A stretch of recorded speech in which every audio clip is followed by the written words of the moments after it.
قبل ما نبدأ قصتنا النهاردة يا ريت تصلي على النبي وتشترك في القناة وتفعل الجرس. بتبدأ القصة في إيطاليا وبنشوف بنت اسمها سولي بتشتري آيس كريم، ولكن بنلاحظ إن هي متوترة ومش عارفة تاخد قرار، وبيتضح إنها مصابة باضطراب القلق وده بيخليها متوترة أغلب الوقت. ولكن بقالها سنة تقريبا ما جالهاش نوبة ذعر شديدة، وبتتمشى في الشارع وبتشوف أبوها قاعد مع أصحابه وبيعرض واحد من أصحابه عليها تتجوز راجل قريبه، خصوصا إن هي هتتم 25 سنة الشهر ده. بعد كده بتروح لدكتورها النفسي اللي اسمه باسيلي، وبتقول سولي إن حياتها كانت أسهل بكتير في وجود صاحبة عمرها إيما، ولكن للأسف اتجوزت من سنتين وسافرت فرنسا مع جوزها زفير. ومن ساعة ما سافرت وسولي حاسة بالوحدة أكتر وأكتر، ولما بترجع سولي لبيتها بتتفاجئ بوجود أخو إيما واسمه ماسيمو، فبتستغرب لأنه ساب المدينة بقاله سنتين وراح اشتغل في مكان تاني، وبتقعد تتكلم معاه وبيتضح إنها كانت بتحبه جدا وهم صغيرين، وبتفرح لما بتعرف إن هو انفصل عن البنت اللي كان خاطبها، فبتفكره إن سولي بعيد ميلادها عشان يبقى يحضر معاهم. ولما بيجي يمشي بيطلع جواب وبيسلمه لسولي، وبيتضح إن إيما كانت سايباه قبل ما تموت، وبيعرفها ان هو لقاه في الحاجه القديمه بتاعتها. بس سولي بتتضايق منه وبتطرده بره البيت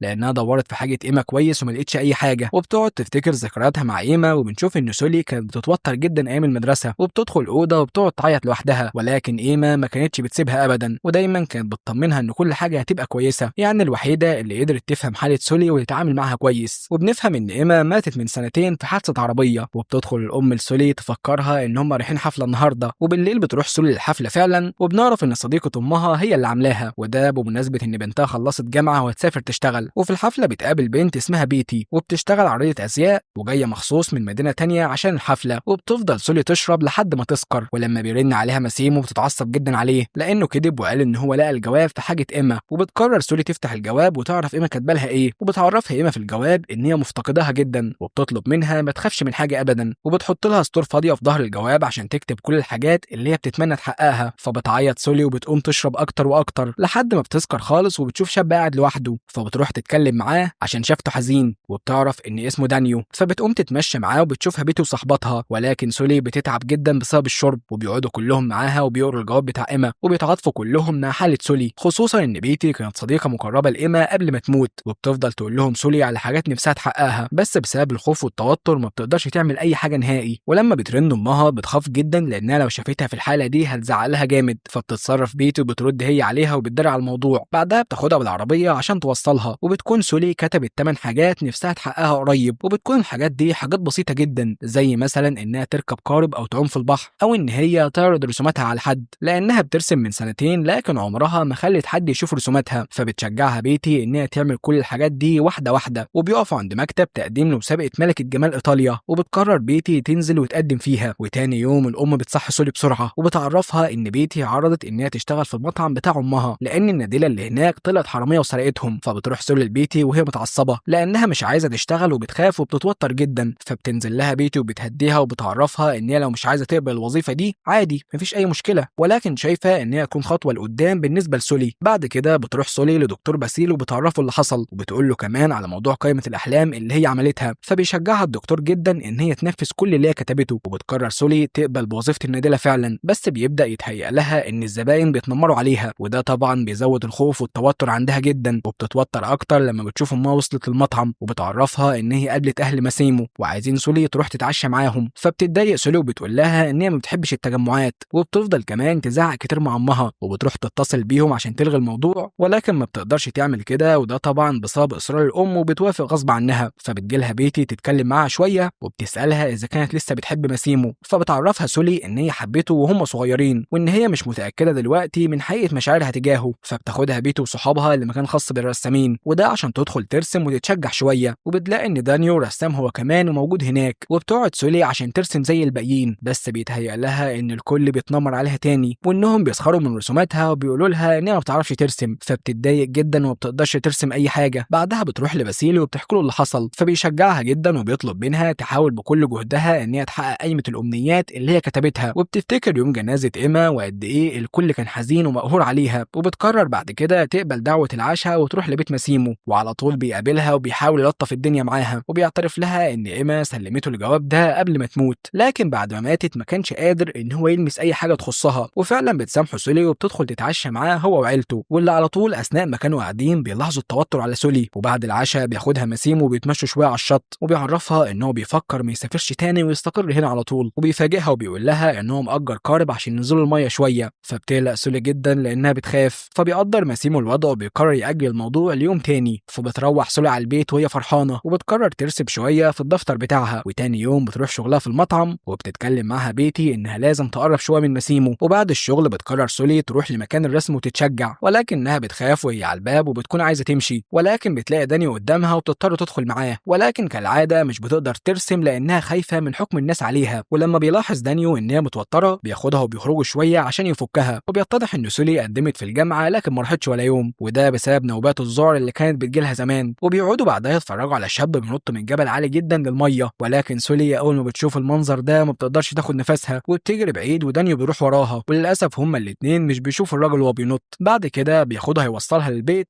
فبيقابلوا صاحب ابوها اللي جايب لها عريس، وعشان تخلع منه وتمشي بتضطر تقول له ان دانيو ده يبقى هو حبيبها. وبيجاريها دانيو كمان لما بيفهم الموضوع. بس اول ما بيقربوا من البيت بتتفاجئ سولي بماسيمو وخطيبته قدامها، فبتمشي دانيو وبتسلم عليهم وبتدخل البيت. ولما بتحكي لصحابها على اللي حصل بيطلبوا منها ان هي تتشجع وتروح تتكلم معاه، وبتجيب لها بيتي لبس حلو غير اللي هي متعوده تلبسه. ولما بتروح تتكلم مع باسيلي بيقول لها ان هي لازم تحدد هي عايزه ايه، وبيلوم عليها عشان عمرها ما اعترفت لماسيمو مشاعرها. فبتتشجع سولي وبتروح تعترض طريق ماسيمو وماشي بالعربيه، وبتتحجج وبتقول له ان هي رايحه تشتري حاجه وعايزاه يوصلها. واثناء ما بيكونوا ماشيين في الطريق بتساله عن خطيبته لانه المفروض انفصل عنها زي ما قال. فبيقول لها ماسيمو ان هي جات له هنا على امل ان هي تصلح الوضع بينهم، لكنها مشيت الصبح لما لقت ان هو مش عايز يرجع لها. وبيسالها عن دانيو اللي كان معاها امبارح، فبتقول له ان هو يبقى صديق ليها مش اكتر. ولما بترجع بعد كده البيت بتكون مبسوطه جدا، ولكن امها بتنكد عليها عشان بتخرج كتير من غير ما تقول وكمان بتتاخر. فبتسيبها سولي تزعق مع نفسها وبتدخل هي تنام. وتاني يوم بتقابل بيتي وصحابها وبيبداوا كالعاده يشجعوها، والمره دي عشان تركب عجله لوحدها لاول مره في حياتها. وكمان بيحققوا لها امنيه الملاهي، وبتركب سولي معاهم وهي مبسوطه جدا. ودانيو بيكون موجود بحكم ان هو صديق ليهم، والدنيا معاهم بتبقى لطيفه جدا لحد ما بيتي بتعرض عليها يسافروا فرنسا يوم عيد ميلادها. ساعتها بتفتكر سولي من سنتين لما ايما حبت تفاجئها وحجزت لها تذكره لفرنسا عشان يحتفلوا سوا بعيد ميلادها 23. ولكن طبعا سولي اتضايقت منها جدا لان ايما عارفه ان هي عندها فوبيا من الطيران ومش هتقدر تسافر. ولكن ايما بيكون قصدها خير وحابه ان سولي تخرج من المرض اللي عندها واحده واحده. فبتزعلها سولي عشان اتجوزت وسابتها لوحدها. فبتصرحها ايما بحقيقه ان هي مش جلسه الاطفال بتاعتها، واكيد هتتجوز وهتسيبها في يوم من الايام، وهي دي كانت اخر مقابله بين الاتنين. ولما بتفتكر سولي كل ده بتقرر تسيبهم في الملاهي وتمشي وهي متضايقه، وبتكتب في مذكراتها ان هي عايزه تسافر فرنسا وتقابل زفير زوج ايما. وتاني يوم بتتشجع وبتركب القارب مع ماسيمو اخيرا، وبيدخل الاتنين لكهف جميل جدا عشان يقوموا فيه شويه. وبعد ما بيخلصوا بيكونوا مبسوطين على الاخر. فبتقول له سولي ان هي عايزه تحتفل بعيد ميلادها في فرنسا مع زفير. فبيتضايق ماسيمو لانه بيلوم زفير على موت اخته بالرغم ان الحادثه اللي عملوها ملوش دخل فيها. ولما بتتشجع سولي وبتحاول تقرب منه بيرفض، فبتتضايق جدا من نفسها وبتسيبه وبتمشي. بعد كده بتركب سولي بتروح المطار عشان تسافر، وخلاص كلمت زفير قالت له وكل حاجه تمام. ولكن بمجرد ما بتدخل المطار وبتشوف الزحمه بتبدا تخاف وما بتقدرش تاخد نفسها، لحد ما في الوقت ده بيجي لها نوبه ذعر لاول مره من سنه كامله. فبترجع لباسيلي وبتحكي له كل اللي حصل. فبيقول لها ان المرض بتاعها مش هيختفي والمفروض ان هي تفضل تحاول لحد ما تتاقلم معاه. ولما بترجع البيت بتفاجئ ان زفير قرر يجي لها هو بعد ما عرف باللي حصل، وبيدخلوا يقعدوا سوا وبيتكلموا عن ايما. فبيفهمها زفير ان ايما كانت بتخاف من حاجات كتير جدا، ولكن ما كانتش بتحب تقول لها عشان ما تخافش هي او تتعب. وفجاه بيخبط الباب وبيتضح انه ماسيمو وجايب ورد لسولي عشان يصلح اللي عمله، بس بترفض ان هي تدخله عشان زفير جوه. واول ما بيشوفوا زفير بيروح يسلم عليه، ولما بتشوفهم سولي على وفاق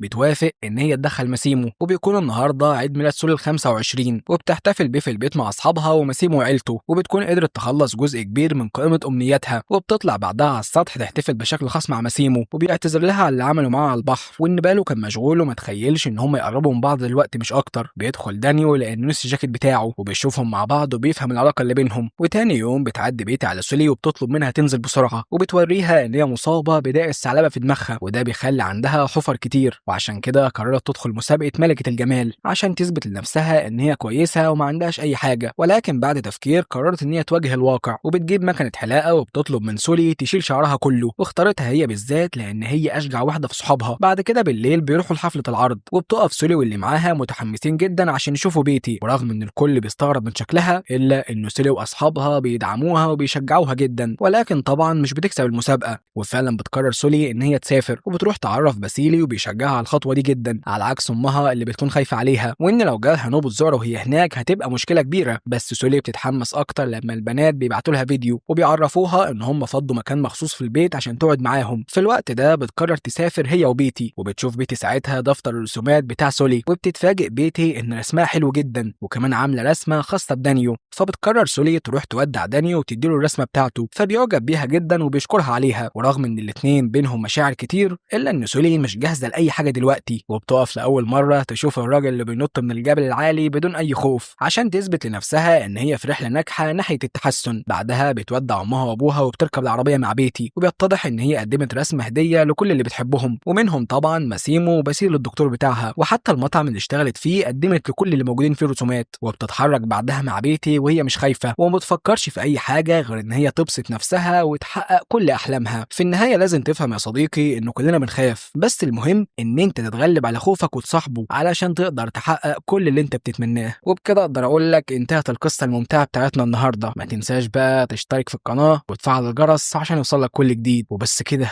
اشوفك في قصه جديده.